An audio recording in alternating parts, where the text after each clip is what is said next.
I've written about Bate Nueve a lot and the ministry that we do here in the Bates in partnership with William DeSena. We have two other churches that have been planted out of the church that he's established. He is the key leader in the Bates here in the southwestern part of the Dominican Republic. And I just wanted to take you a few minutes to show you some of the work that he's done outside of Go Ministries in partnership with other nonprofits internationally and other humanitarian groups. And this is the face with the name. This is William DeSena. He's a father to many of the children here. He cares for them through the Nutrition Center and the church and the educational programs that he offers. And this over here to my right, this is a library and then a playground in the back. And I want to take you inside and show you this gym that is in here. Gracias, hermano. No, este no. Come on in.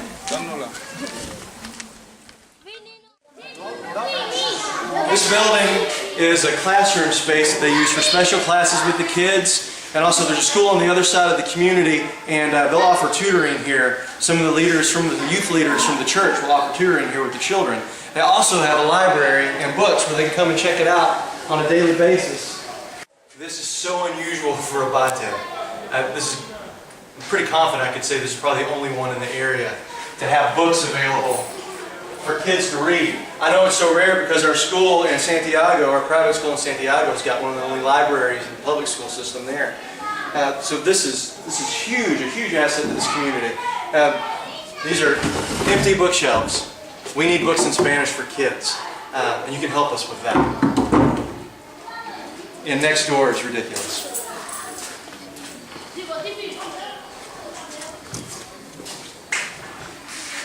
This is a computer lab right smack dab in the middle of nowhere here in the Dominican Republic. And this just opens the world to the youth here. They face issues with drug and alcohol addiction and prostitution, all the bad things that are associated with poverty. And this is an escape, this is a way out. Not just an escape for their mind, dealing with where they live, but an opportunity to get resources and education that they might not have otherwise through the World Wide Web. William has done all of this work here with this to make this available to the kids here in the community, to offer them a way out. This is just, it's tremendous. And then outside these windows, there's a playground.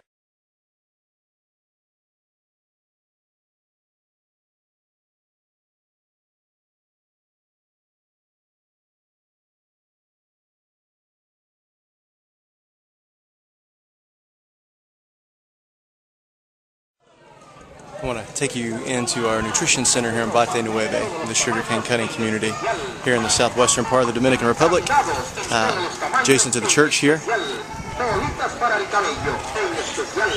just take a walk inside. Hola, ¿cómo está?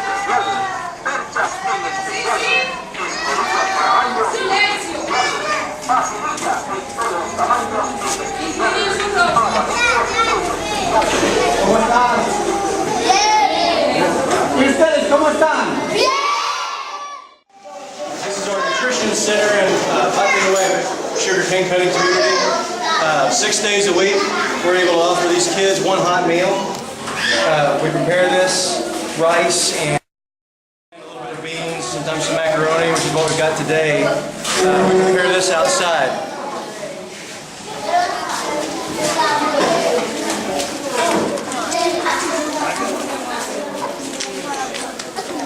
So this is the pantry.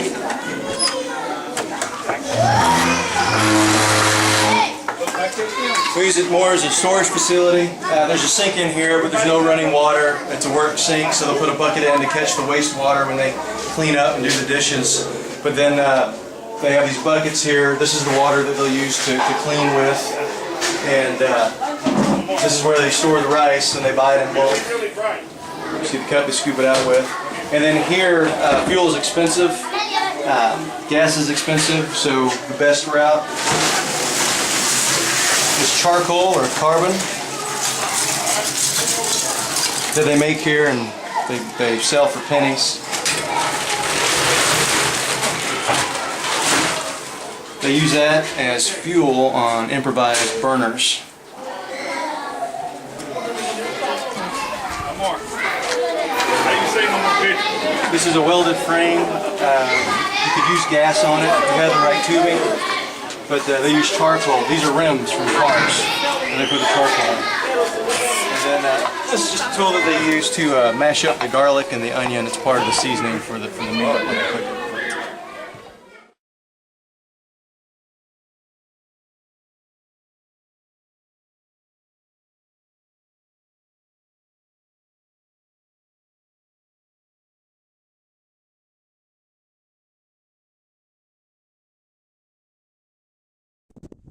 Which I was just there.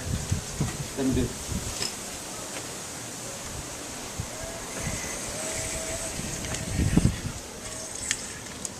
A little more. Okay. That's fine.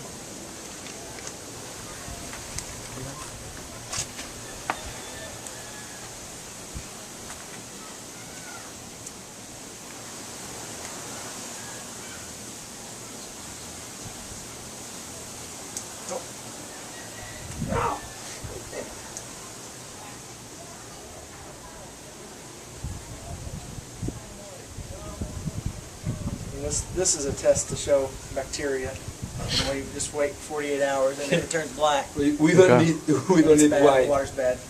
We don't need white 2 hours. Look at that. No, it's supposed to be this color.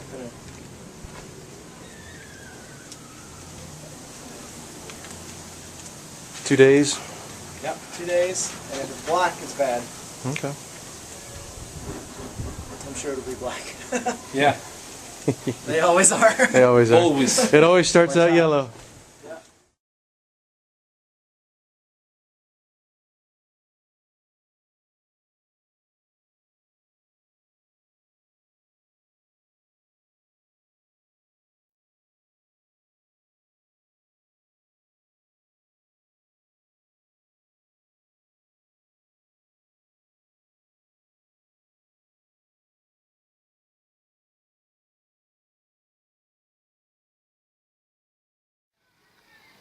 This is the site for the most recent home to the most recent voodoo priest that has moved into this community. And Bate Nueve, it's predominantly Haitian population, so voodoo is a big part of what goes on here religiously. This is part of the voodoo temple. This is called a peristyle. This post is theologically understood to be an axis where the spiritual world meets the material world. They're the intersections here, symbolically. A lot of the offerings that will be made to the Loa, which are the voodoo spirits that are served in the voodoo pantheon, will take place right here. There are some that prefer rum as an offering that's made, and that'll be made here. Also, there's food offerings that different spirits like. So ritualistically, those will be offered. It looks like, just looking at this place over here, because you can see here the dirt's loose. It looks like it's been dug up and covered over again and dug up again. They will bury the food offerings for the spirits down here covered up, and ritualistically the spirit comes and consumes the offering, and that's how a variety of deals are struck, contracts are made, and obligations are met from the devotees to the various spirits in the voodoo worldview. So this is our new local shaman. You can get a consultation if you like. It says consultations and leaves his phone number here on the door, which is something I've never seen before. But anyway, he's somebody for us to minister to here in Bate Nueve.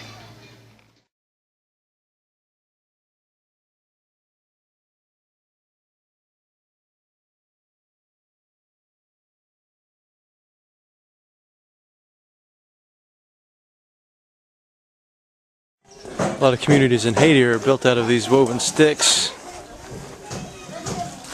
that then get pressed in on both sides with mud. So it's kind of a plaster from both sides to keep the elements out until they need to redo it. And they'll put paint on it. And this is a damaged church. As you can see, it's being held up by 2 poles. The teddy bear's keeping watch. And it's just like, this is the wall. It's not very sturdy. The roof has been torn off by a tornado like 3 years ago. We've been trying to come up with a plan to fix this, but the only way to fix it is to tear the place down because you can't even put a ladder up against the wall. And so the only way to fix it is to do this.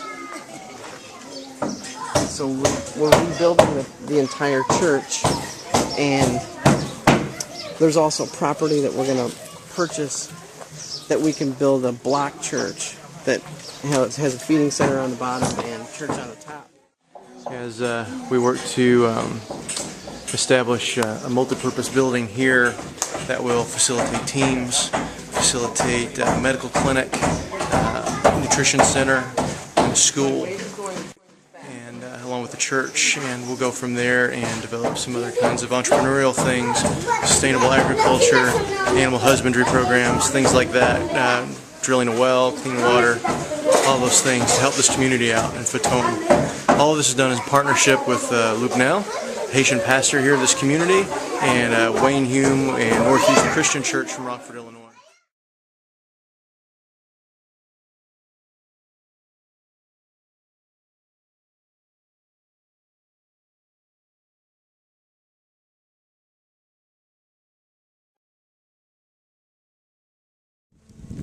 We're here in Fatone, Haiti. We're back. We've been doing work here for several months now. We talked about it earlier in the year.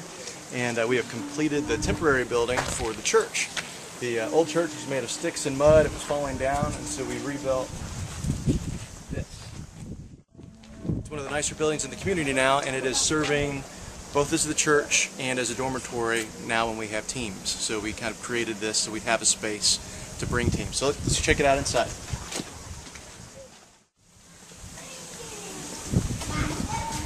This is Pastor Luke Nell. He's the pastor in this community. He's lived in Fatone for some 40 years and been leading this church for several years now here. And so we partner with him and are just blessed by his brotherhood and his service for the sake of the gospel and the kingdom here in this community.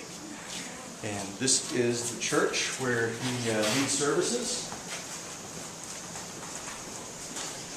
The floral decorations, and it's got concrete floor, and the altar here. It's just a beautiful space, has a great breeze coming through here, and it's just a great step up. Now when we have teams come, we will fill this space with all the ladies that come to serve on the team, and then step back out here. The accommodations for our boys are just a little more rustic. They get to sleep outside.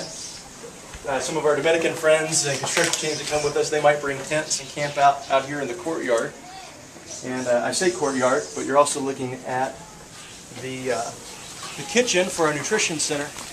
Here right now, Luke Nell is feeding 126 kids on Saturdays, every Saturday of the month. And so they'll have a cooking fire here and whatever the meal is that they provide, and they'll feed those kids here. This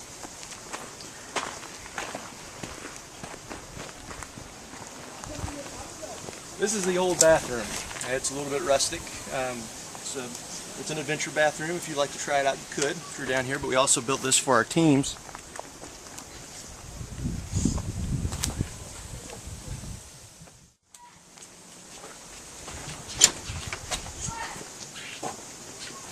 Sneak on in here.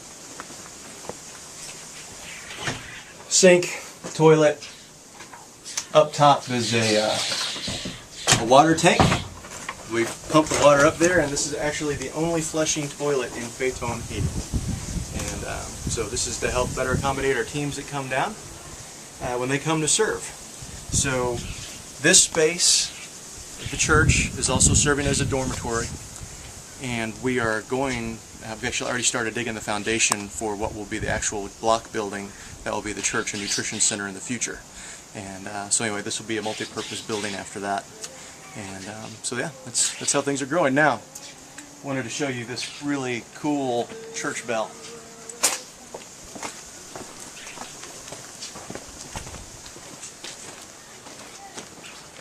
This is an old gear or flywheel or tire or something from the rope factory that this community was built up around, and this is a railroad tie from from the rail system that they had to help facilitate the factory. So anyway, they ring this bell for meals on Saturday for the kids, and also when services are supposed to start. So I hope Luke Bell came prepared to preach Wednesday afternoon, or that he's got a lot of food for the kids. Manger.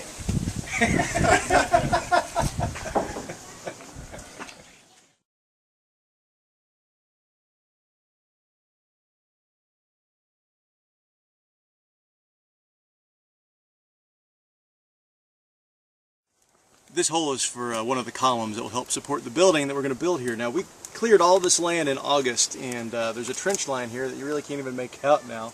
Obviously the trench not finished yet, but all of the brush that we cut down has grown up 2 to 3 feet since we've been here in mid-August. So that's not fun, but this is the site for the new church. So over here we have land that we purchased in addition to the land that the church is on, and that's going to be the sports land and the sustainable agriculture land that we're going to be establishing here, along with hopefully some microeconomic enterprises as well. We'll see how this sustainable agriculture goes. Hopefully this is a sign that we will be able to grow some food here too, and not just weed trees. But anyway, so yeah, this is another piece of the future for the ministry here in Phaeton, and coming alongside Luke Nair and helping to renew this community in Jesus' name.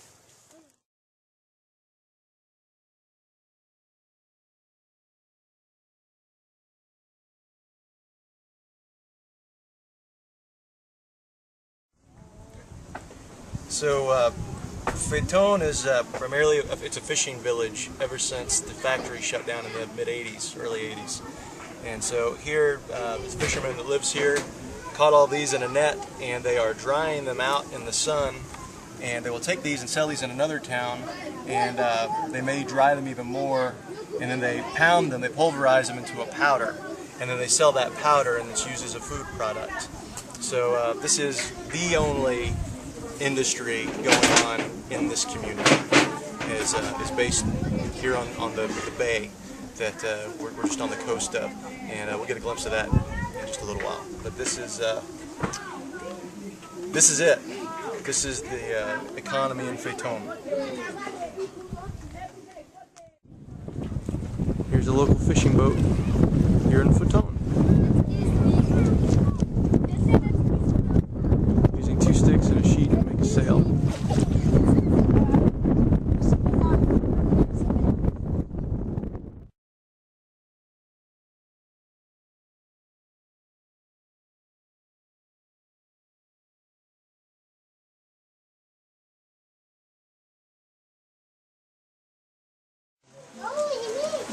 This is Pastor Felix, down here in the hole, Oya de Bartola. This is one of his outreach ministries to the community. And these are the days and the times that he provides clean water for the communities here. We're going to come inside and take a look at what he's doing. He is cooking the water today for distribution tomorrow. He was supposed to give it away today, but had a part breakdown that he had to spend the day trying to repair. So what you see right now is him testing the water that he is chlorinating. And how this whole system works is that this is what provides the chlorine. You put fresh water in both sides, and then you add table salt to this tube. Screw the cap down. This device here, called the Venturi, as the water runs through with the salt water, it converts the sodium to chlorine, and so you get chlorinated water on this side. You see the bubbles through here is the chlorine gas. It's being drawn off and piped into the tank. The chlorine then goes in, chlorinates the water, does a total kill on all the bugs that live there, and then this sits for a few hours and let the chlorine dissipate, and it will be ready to drink. And so...